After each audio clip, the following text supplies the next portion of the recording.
नमस्कार, आप देख रहे हैं न्यूज़ वन इंडिया। मैं हूं आपके साथ दीपिका ओझा। चलिए खबरों की शुरुआत करते हैं बड़ी जानकारी के साथ। आपको बता दें कि मऊ में ओपी राजभर का बड़ा बयान सामने आया है। ओपी राजभर ने मुस्लिम वोटर्स को संबोधित कर बड़ी बात कही है। उनकी ओर से कहा गया है कि जो दर्द आपका है वो दर्द हमारा है। बीजेपी को लेकर भी बड़ा बयान दिया है। उन्होंने कहा है कि मैंने सिर्फ पॉलिटिकल पावर के लिए बीजेपी से समझौता किया है।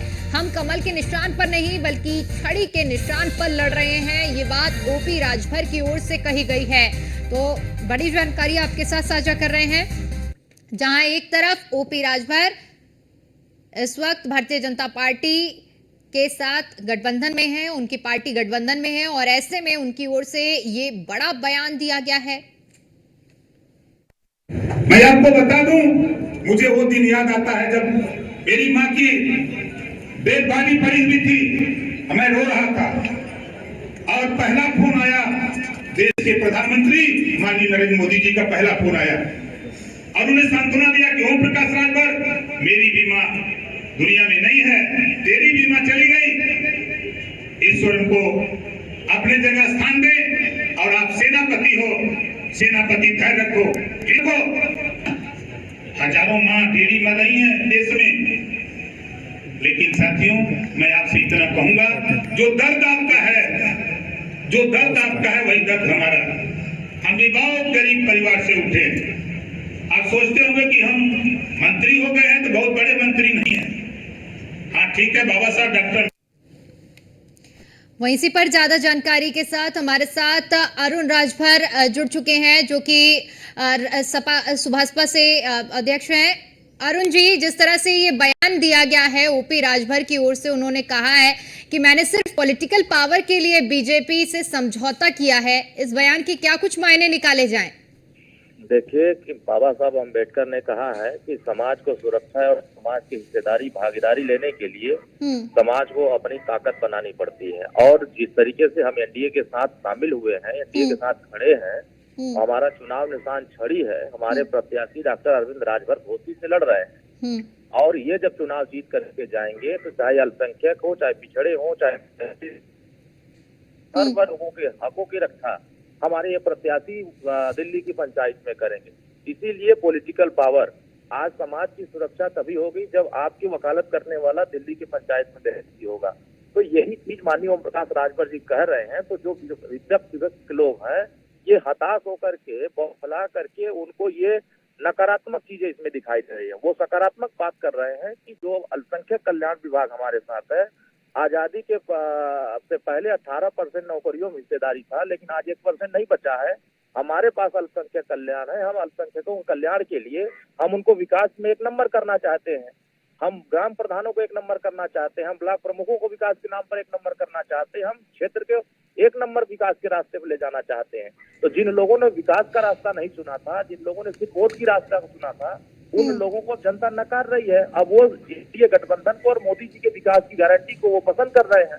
तो जो विकास की गारंटी लोग पकड़ रहे हैं, इसीलिए विपक्ष के लोग या समाजवादी पार्टी के लोग इस बात से चिंतित है कि वोट हमको कैसे मिलेगा और बाकी लोगों को हम अपने साथ कैसे जोड़ पाएंगे। आज बड़ी संख्या में लोगों का उत्साह जिस तरह एनडीए गठबंधन के साथ दिख रहा है, हमारे प्रत्याशी और हमारे छड़ी निशान के साथ दिख रहा है। तो 79 सीटों पर हमारे एनडीए के भारतीय जनता पार्टी घटक दल कमल के फूल पर लड़ रहे हैं। हम 1 सीट पर छड़ी पर लड़ रहे हैं। तो ये चिंता का विषय ये है, समाजवादी पार्टी को ये लग रहा है कि छड़ी चुनाव जीत के दिल्ली चली जाएगी तो साइकिल कैसे सामना कर पाएगी। लेकिन अरुण जी, वोटर्स के बीच में ओपी राजभर ने जो बात कही है, उन्होंने कहा है कि जो दर्द आपका है वो दर्द हमारा भी है। अब ये किस दर्द की बात कर रहे हैं, जरा ये भी समझाइए। यही है कि उन लोगों को जिस तरीके से नफरत दिया गया था, उत्तर प्रदेश में 2014 से पहले दंगा दिया गया था। उत्तर प्रदेश में 2014 से पहले लोगों की जमीनें कब्जा कर लिया जाता था, गरीबों को सताया जाता था, गरीबों का शोषण होता था।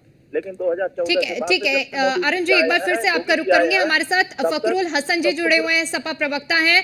फखरुल जी, आपने उम्मीद करती हूँ कि बयान सुना होगा ओपी राजभर की ओर से, जो उन्होंने वोटर्स के बीच में जाकर ये बात कही। आप किस तरह से देख रहे हैं इस बयान को, क्या मायने निकाले जाएं? आदरणीय राजभर जी भारतीय जनता पार्टी गठबंधन में है, लेकिन केवल राजभर जी ही नहीं, भाजपा के अंदर और बाहर जितने लोग हैं आज सब भाजपा से परेशान हैं। भाजपा की नीतियों से परेशान है। दल में जरूर हैं लोग, गठबंधन में जरूर हैं लोग, लेकिन परेशान है। और परेशान लोग भारतीय जनता पार्टी के खिलाफ वोट डाल रहे हैं और वही दर्द अब आज उनका राजभर जी का वो सामने आया है। तो समाजवादी पार्टी समझती कि ऐसे भी ये चुनाव देश के संविधान लोकतंत्र को बचाने का चुनाव है, परिवर्तन का चुनाव है, इसलिए ये दर्द राजभर जी का बाहर आया है। समय समय पर लोगों को दर्द बाहर आता रहा है। मतदान के दौरान जो भाजपा के बूथ प्रभारी रहे हैं वो भी भाजपा के खिलाफ वोट डालते नजर आए, उनके वीडियो वायरल होते रहे। जो दर्द सत्ता में बैठे लोगों का है या सत्ता में जो शामिल लोग हैं, गठबंधन में शामिल लोग हैं, उनका है, वही जनता का दर्द है, वही विपक्ष का दर्द है। इसलिए परिवर्तन होने जा रहा है, यही समाजवादी पार्टी का कहना है। अरुण जी देखिए, फकरुल जी भी उनका कहना है कि जो सत्ता में लोग बैठे हुए हैं, अब इस दर्द का जो मायने निकाले जा रहे हैं उसकी डेफिनेशन ही कुछ अलग निकल कर आ रही है। एक तरफ आपने अपना पक्ष बताया, लेकिन अब जो दूसरा पक्ष निकल रहा है वो इतर जा रहा है। देखिए, ये दर्द फखरुल साहब का हो सकता है, ये समाजवादी पार्टी का दर्द हो सकता है, क्योंकि संविधान की रक्षा करने के लिए, आरक्षण की रक्षा करने के लिए सुहेलदेव भारतीय समाज पार्टी जनता के बीच में काम करती है। लोकतंत्र को सुरक्षित करने के लिए हम एनडीए के साथ खड़े हैं। ये क्या भौकाल बना रहे हैं कि लोकतंत्र खत्म हो जाएगा, संविधान खत्म हो जाएगा, आरक्षण खत्म हो जाएगा। मैं कह रहा हूं कि हम सुहेलदेव भारतीय समाज पार्टी के लोग ना संविधान खत्म होने देंगे, ना लोकतंत्र खत्म होने देंगे, ना ही आरक्षण खत्म होने देंगे। हाँ, खत्म जरूर होगा, समाजवादी पार्टी का वजूद खत्म होगा, समाजवादी पार्टी का संविधान खत्म होगा, समाजवादी पार्टी के नेता कमजोर होंगे और समाजवादी पार्टी की जमीन खत्म होगा।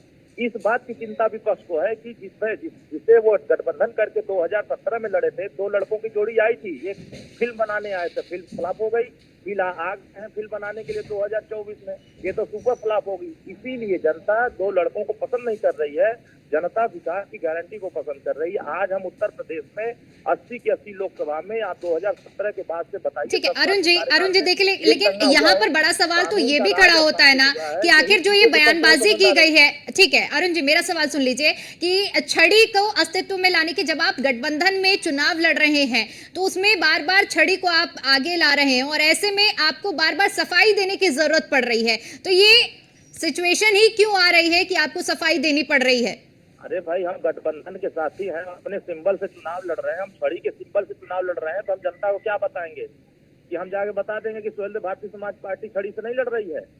हम तो जनता को यही ना बताएंगे कि हमें हमारे गठबंधन नहीं, लेकिन बयान तो ये था कि हम कमल के निशान पर नहीं बल्कि छड़ी के निशान पर, तो क्या हमको छड़ी के निशान पर लड़ रहे हैं। बयान में ये भी कहा गया है कि हमने सिर्फ पॉलिटिकल पावर के लिए समझौता किया है बीजेपी से। देखिए, दूसरी तरफ मत ले जाए, हमें आप समझा दीजिए कि हम अगर हमारी पार्टी है, हमारा चुनाव निशान है, आपका चैनल है, आपके चैनल पर हम दूसरे चैनल पर हम आपको कहें कि आप उससे बोलिए कि नहीं ये हमारा चैनल है दूसरा वाला, तो आप मान जाइए कि हमारा चैनल है। आप अपने चैनल की बात बतियाइएगा, हमारा चुनाव निशान छड़ी है। हम तो आपके ही बयान, देखिए अरुण जी आपका जो बयान है ओपी राजभर का, हम तो उसी बयान पर सवाल कर रहे हैं ना। उनकी ओर से ये बयान दिया गया है कि मैंने सिर्फ पॉलिटिकल पावर के लिए बीजेपी से समझौता किया है। अब इस बयान का क्या मायने निकाला जाए, आप ही बता दीजिए। संविधान के बारे में कुछ पता है कि नहीं है? लोकतंत्र के बारे में पता है कि नहीं? जनता में पॉलिटिकल पावर का मतलब ये होता है कि जनता में एक वोट का पावर ही पॉलिटिकल होता है। बाबा साहब ने अगर एक वोट का पावर नहीं दिया होता तो क्या आप बतियाते कि हमको इस पे वोट दीजिए, उस पे वोट दीजिए? अगर उन्होंने इस पावर का इस्तेमाल करने के लिए कि लोकसभा में जाइए, विधानसभा में जाइए, विधान परिषद में जाइए, लोकसभा में जाइए, किस लिए पावर मिला है? जनता की सुरक्षा करने के लिए, जनता की रक्षा करने के लिए। भारतीय जनता पार्टी 79 सीटों पर लड़ रही कमल के निशान पर, हमारे लोग उनको वोट दे रहे हैं। हम छड़ी पर एक सीट पर लड़ रहे हैं, भारतीय जनता पार्टी के लोग हमें छड़ी पर वोट दे रहे हैं, तो हम क्या बताएंगे कि घोसी में हम छड़ी पर लड़ रहे हैं, तो क्या बताएंगे भाजपा हम कमल पर लड़ रहे हैं? तो जनता हमको कैसे वोट देगी जब वहां चुनाव निशान कमल नहीं रहेगा? तो हम गठबंधन किए हैं, हमारे एक दूसरे सहयोगी के रूप में हम काम कर रहे हैं और पूरे उत्तर प्रदेश में हम 80 के 80 जीतने के लिए लक्ष्य लेके चल रहे हैं। समाजवादी पार्टी और कांग्रेस गठबंधन करके लड़ रहे हैं। कल तक वही कहते थे कि कांग्रेस पार्टी चालू पार्टी है, कांग्रेस पार्टी ओबीसी विरोधी पार्टी है, कांग्रेस पार्टी धोखेबाज पार्टी है, इनको वोट मत देना। आज उन्हीं के साथ गठबंधन करके वोट मांग रहे हैं, तो क्या इनको हम क्या कह सकते हैं? तो उत्तर प्रदेश की जनता बड़ी समझदार है। ये 10 साल के कार्यकाल में दंगा हो, बताइए उत्तर प्रदेश में हुआ हो या एक भी किसी व्यापारी को कुछ लूटा गया हो या किसी महिलाओं के साथ अत्याचार हुआ हो? लेकिन समाजवादी पार्टी और बीएसपी कार्यकाल को उठा देखिए, कार्यकाल कांग्रेस को उठा देखिए, 55 साल में दंगे हर साल होते थे उत्तर प्रदेश में, हर साल जिस तरीके से अत्याचार होता था वो उजागर होता था।